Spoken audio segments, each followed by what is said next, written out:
বক্তারা চোর, বক্তারা পকেট ছিনতাই করে, বক্তারা কিছু মিথ্যা কথাও বলে। আসসালামু আলাইকুম। আমি আপনাদের সামনে যে বিষয়গুলো বলবো একটু কান খুলে শুনবেন। প্রত্যেক মসজিদ যারা কমিটি যারা রয়েছেন তারা দেখবেন প্রতি বছর তারা একটা জালসা মাহফিল করে। যারা মসজিদের উন্নতি কল্পে করে, শুধু তাদের জন্য এই কথাগুলো বলছি। যারা মসজিদের উন্নতি কল্পে কালেকশনের উদ্দেশ্যে এই মাহফিল গালা করেন, জালসা গালা করেন, তারা কোন বিষয়ে করেন জানি না। আপনারা এই টাকা নিয়ে মসজিদ দোতলা করবেন, তিনতলা করবেন, মসজিদ বড় করবেন। এই মসজিদ বড় করবেন কোন কারণে, কেন বড় করবেন? প্রথম নাম্বার, যদি মনে করেন যে আমার গ্রাম থেকে পাশে গ্রামের মসজিদ অনেক বড়, অনেক সুন্দর, আমরা তাদের থেকে পিছিয়ে আছি, আমরাও তাদের থেকে বড় মসজিদ করব, তাদের থেকে সুন্দর মসজিদ করব, যদি এই উদ্দেশ্যে মসজিদ বড় করার উন্নতি কল্পে টাকা কালেকশন করেন, তাহলে ভুল করছেন। 2 নম্বর বিষয় হলো, আপনার মসজিদে মুসল্লি আঁটে না, আপনার মসজিদে মুসল্লি ধরে না, সেই বিষয়ে আপনি মসজিদ বড় অবশ্যই করতে পারবেন। আমরা অবশ্যই মসজিদ দোতলা করব, বড় করব। তবে হ্যাঁ, আমাদেরকে লক্ষ্য করে দেখতে হবে যে 5 ওয়াক্ত নামাজের সময় মুসল্লি যদি না আঁটে, তাহলে অবশ্যই মসজিদ বড় করতে হবে। অবশ্যই আমরা মসজিদ বড় করব, দোতলা করব, তিনতলা অবধি করব, যদি মুসল্লি মসজিদে না ধরে। বুঝতে পেরেছেন?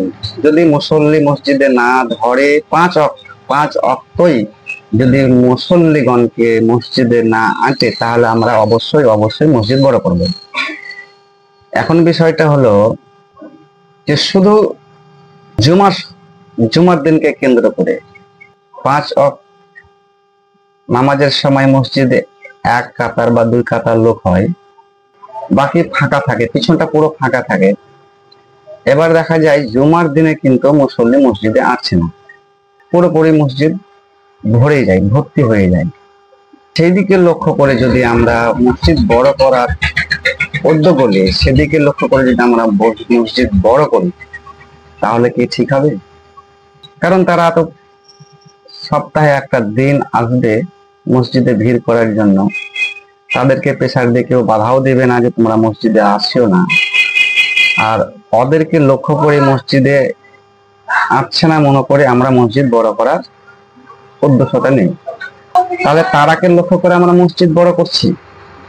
আসল মুসল্লি যারা 5 ওয়াক্ত নামাজ পড়ে তাদেরকে উদ্দেশ্য করে নয়, যারা সপ্তাহে একটা দিন মসজিদে যায়, সেই দিনকে আর মুসল্লি আঁটে না, সেই দিকে লক্ষ্য করে আমরা মসজিদ বড় করার উদ্যোগ নিই। এবার দেখুন, আমরা মসজিদ বড় করব তারাকে আসছে না বলে, কারণ মসজিদে সেই জুমার দিনে তো আপনার 12টা 10 থেকে 12টা 40 বা 1টা, এই তো 8 ঘন্টা 40 মিনিটের ব্যবধান। এই 8 ঘন্টা বা 1 ঘন্টা আমরা মসজিদের আশেপাশে যদি জায়গা থাকে, সেখানে ব্লক করে নামাজ পড়ে নিতে পারবো। তাহলে আমরা রোদ্রে নামাজ পড়বো না, এই 8 ঘন্টা রোদ্রে থাকবো না, সেই উদ্দেশ্য নিয়ে আমরা মসজিদ বড় করার সিদ্ধান্ত নিয়ে বসে থাকি। ঠিক আছে, চলুন মসজিদ বড় করতে হবে, নিজের দেশের মসজিদ, নিজের গ্রামের মসজিদ নিজের টাকাতেই করতে হবে। দেখুন, সেই মসজিদকে বড় করার উদ্দেশ্যে আমরা বহু দূর থেকে বক্তা নিয়ে আসি, যারাকে এর আগে বললাম পকেট মার, চোর, ছিনতাইকারী, যাই বলেন না কেন, কম বলা হবে না। এরা আসার পরে মঞ্চে উঠে গেল, সামনে দর্শক বসে আছে, তাদের পকেট কাটার জন্য এবার বলে এই মসজিদের উন্নতি কল্পে এই জালসা আপনারা দান করুন, আপনাদের জন্য নেকির দরজা খোলা হবে, জান্নাতের দরজা খোলা হবে। এরা তো সাধারণ মানুষ, যারা দর্শক, যারা জালসা মাহফিল শুনতে এসছে, যারা আওয়াজ শুনতে এসছে, এরা তো সাধারণ মানুষ। এরা সত্যি কেউ নেকির আশায় এসছে, কেউ জ্ঞান অর্জন করার জন্য এসছে। এরা তো সাধারণ মানুষ, নেকির কথা বললে এরা টাকা দিতে প্রস্তুত। এরা যে টাকা আদায় করছে, ধরে নিন টাকা আদায় করলে এরা সারা রাত্রে 5 লাখ টাকা, 5 লাখ টাকা আদায় করলো, এবং যারা টাকাটা দিল যারা টাকাটা দিল তারা কোন উদ্দেশ্যে দিল? তারা মসজিদের উন্নতি করবে, যেহেতু জালসা, মসজিদটাকে বড় করার জন্য মসজিদের নামে তারা টাকাটা দিল। সারা রাত্রে আদায় করলো 4 থেকে 5 লাখ। এবার বক্তারা জালসা শেষের, ওয়াজ শেষের পরে তারা এবার ওই 20,000, 20,000, 30,000 করে যে ডিমান্ড, তারাকে সেটা পেমেন্ট করতে হবে। যদি 5টা 6টা মৌলবি থাকে, 5টা 6টা বক্তা থাকে, তারাকে 20,000, 30,000, 15,000 করে দিতে দিতে 1.5 লাখ টাকা শেষ। টাকা আমরা কালেকশন করেছি কত? 4 লাখ।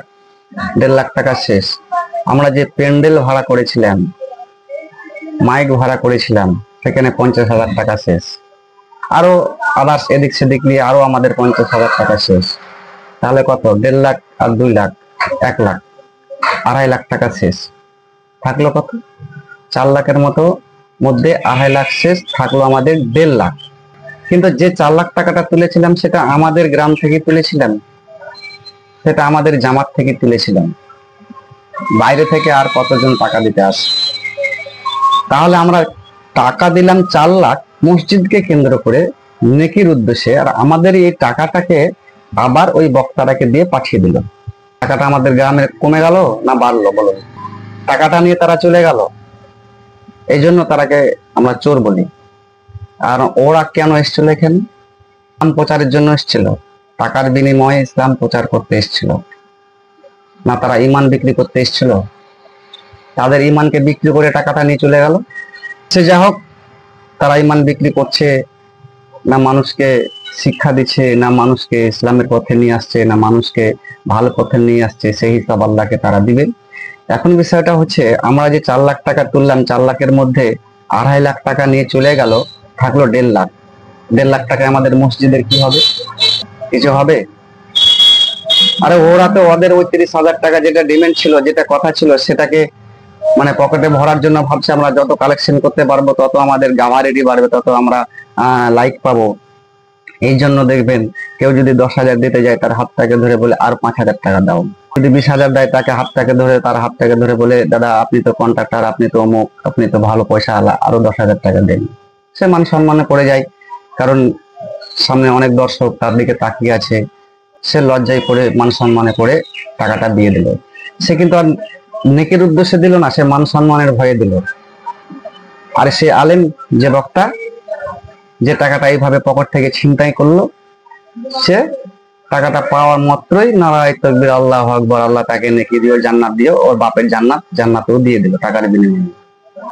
এই তো বিষয়। যাক, তাদের কথা আর বলবো না। এখন বলতে চাইছি, মসজিদ যদি আমাদেরকে বড় করতে হয়, 5 ওয়াক্তে যদি মুসল্লি না আটে, সেক্ষেত্রে আমরা মসজিদ বড় করব।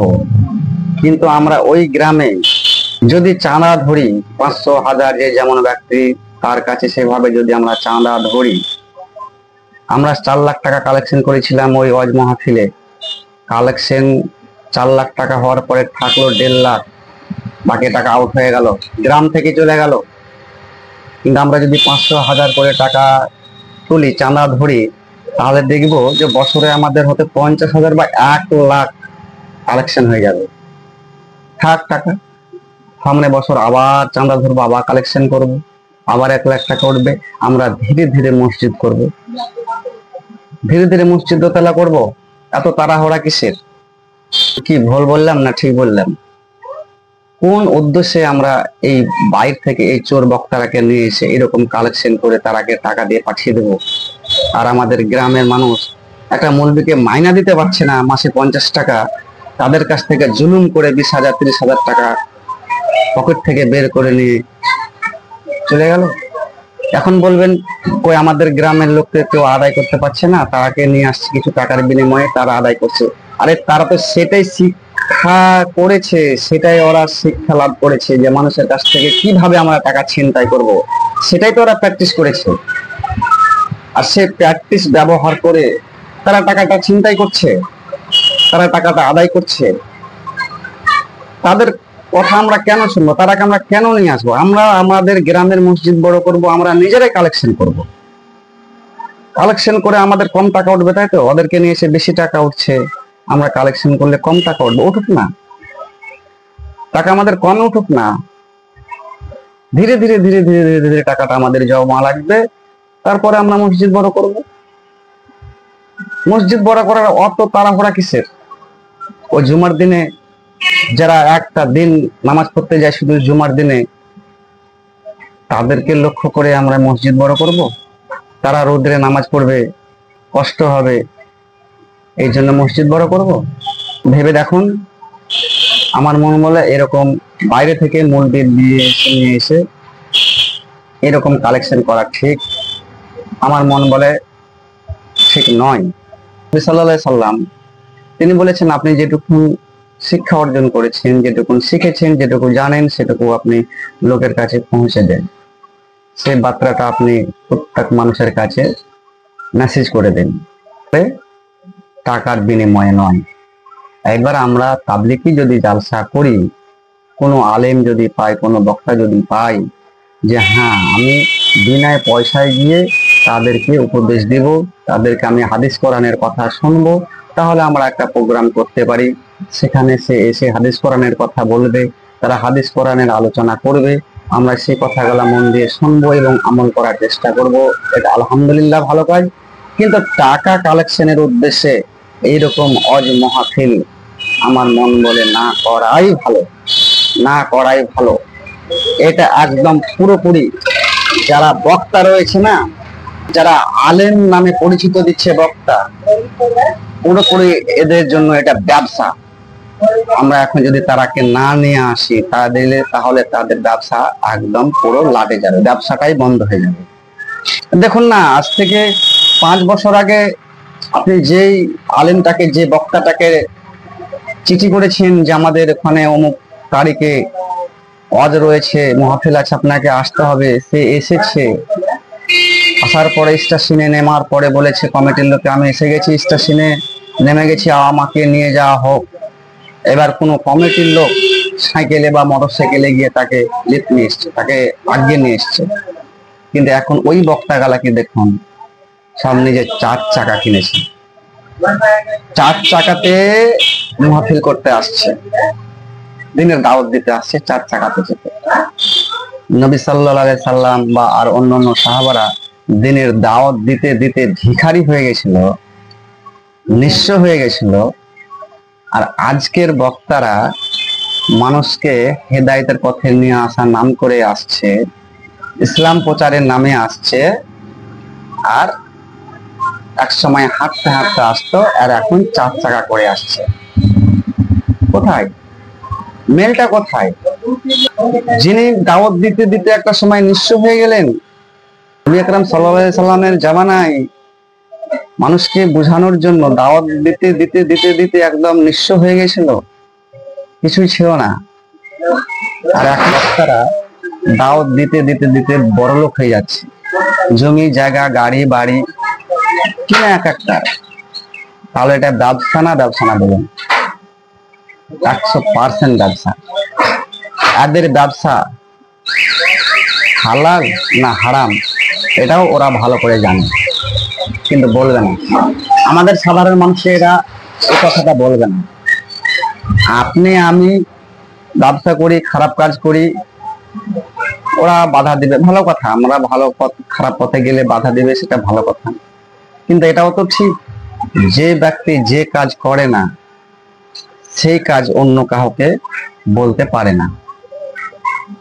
কোন ব্যক্তি যদি নামাজ না পড়ে, সে যদি আবার আপনাকে আমাকে বলে যায় নামাজ কেন পড়িস না, নামাজ পড়, তার কথা শোনা যাবে না। তাহলে ওই বক্তারা নিজেরাই ব্যবসা শুরু করেছে, নিজেরা ইসলাম প্রচারের নামে এসে টাকা কালেকশন করে নিয়ে পালিয়ে যাচ্ছে, আবার তারাই আমাদেরকে ভালো উপদেশ দিয়ে যাচ্ছে, তাদের কথা শোনা যাবে? এই চোর বক্তারকে কথা শোনা যাবে? এরা কিরকম বক্তা, কিরকম আলেম, মাথায় ঢুকছে না। হ্যাঁ, এই হিসাব কমিটির লোককেও দিতে হবে। কমিটির লোক গ্রাম থেকে টাকা কালেকশন করে গরিব মানুষের কাছ থেকে টাকা আদায় করে তিলে তিলে তিলে তিলে 10, 20, 150 করে আদায় করে তারাকে যে দিয়ে পাঠিয়ে দিচ্ছেন, এই হিসাব কিন্তু কমিটির লোককেও লাগবে। প্রস্তুত থাকেন আপনারা। বাস এটুকু আমার বলার ছিল। আমি বললাম, আপনাদের শুনতে কেমন লাগবে জানি না। যদি ভুল ত্রুটি হয়ে থাকে আমাকে কমেন্টে জানাবেন, অবশ্য আমি সেটাকে শুধরে নেব। আসসালামু আলাইকুম ওয়া রাহমাতুল্লাহি ওয়া বারাকাতুহু।